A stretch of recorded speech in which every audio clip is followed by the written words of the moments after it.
I went into Fire Emblem Three Houses excited to see how its traditional tactical RPG battling had changed. Trailers had shown off seemingly tileless battlefields, covered in armies of soldiers led by the series' traditional permadeath-threatened heroes. Combat animations are more detailed than ever, and seem to involve more than just individuals facing off against one another. From some angles it looked more like Total War, or even the long-forgotten Kessen, than a Fire Emblem game. But after playing its first 5 chapters, the most striking comparison for Three Houses isn't its fellow strategy games, but Persona. I was not expecting that.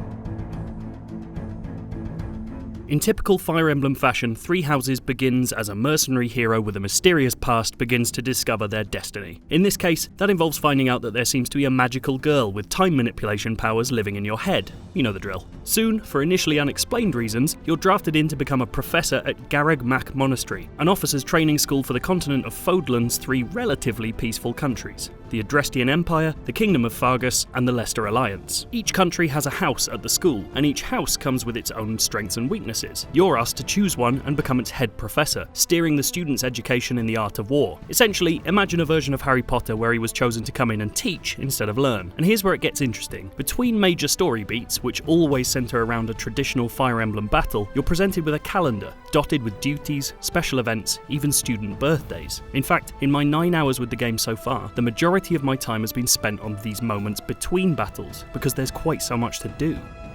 Each in-game week, you're able to offer personal instruction to members of your house, have them perform group activities to improve their bonds, and set their learning goals, which allow them to take exams to change troop class. On free days, you can explore the monastery, performing odd jobs, gardening, cooking, fishing, holding tea parties, even entering students into mock tournaments. That said, you could instead choose to organise seminars with guest lecturers who have different specialities to you, or take your student army into the field to help them build levels. Every action comes with a points cost, with only a limited number of choices per week, making this a constant balance between personal stat buffing, relationship building, and party composition, never quite giving you everything you want and forcing you to prioritise. If you've played a Persona game, you'll immediately understand. It's a novel way to approach the grind in a Fire Emblem game, while building on the series' more recent interest in character development and interactions between every single hero. And lord, there are a lot of heroes. Every house features 8 students, not to mention the teachers, monastery knights, and other figures of Fodlan who appear from time to time. With most of that list recruitable to your army, you can charm students into defecting with enough work.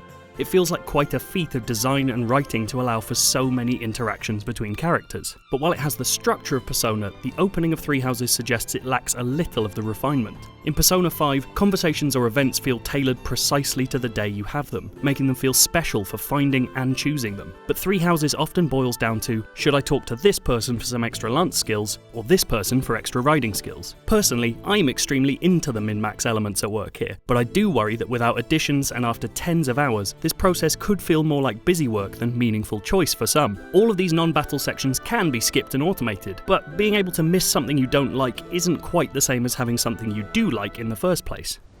Thankfully, Fire Emblem's core combat remains as strong as ever. This is still the tense, punishing, tactical fare we've come to expect, with enemies keen to surround and kill your fledgling heroes as soon as possible, while you balance weapon types and special abilities to manage the flow of battle. It's more or less immediately familiar to seasoned players, but there are endless guides for new ones too. One notable change comes in the form of time pulses, which allow you to rewind actions up to 3 times per battle, perhaps to offer more incentive for players to avoid casual mode, where characters retreat rather than permanently die when their health's depleted, but also allowing for a bit more attacking improvisation. On a TV, it has to be said that Three Houses is a fairly ugly thing, particularly when it comes to environments, although it does suffer far less in handheld mode. But it comes with a sense of presentational style that previous entries haven't had. Battlefields are now presented more naturalistically as smooth slices of terrain, with their underlying chess-like tiles only appearing when you're controlling a character. And you can now zoom into the world to see your characters surrounded by equipable battalions of soldiers, which offer stat buffs and extra abilities. I found myself spending a lot of time looking at the world from this level, just for the sheer novelty of it. New battle sequences are just as nice on the surface, with the camera swooping even further down to watch your attacks, although I've been a little disappointed by how few animations are on offer, with multiple special moves sharing a single look. In essence, that comparison to Persona is a blessing and a curse. It shows Fire Emblem is reaching for something new and exciting, but also sets a very high bar, both for look and feel. I have my worries, but Fire Emblem games tend to change radically tens of hours into their story, and we've already been told that the same will happen in Three Houses, meaning the novelty should hopefully stay fresh. Where it goes from there is still anyone's guess, but there's no doubt this opening section is a bold, confident step in a very new direction. Just like its student heroes, this is a series in the process of learning, and it's learning from one of the best. That seems worth some extra credit to me. If you want more Fire Emblem Three Houses before it comes out later this month, why not check out the story trailer?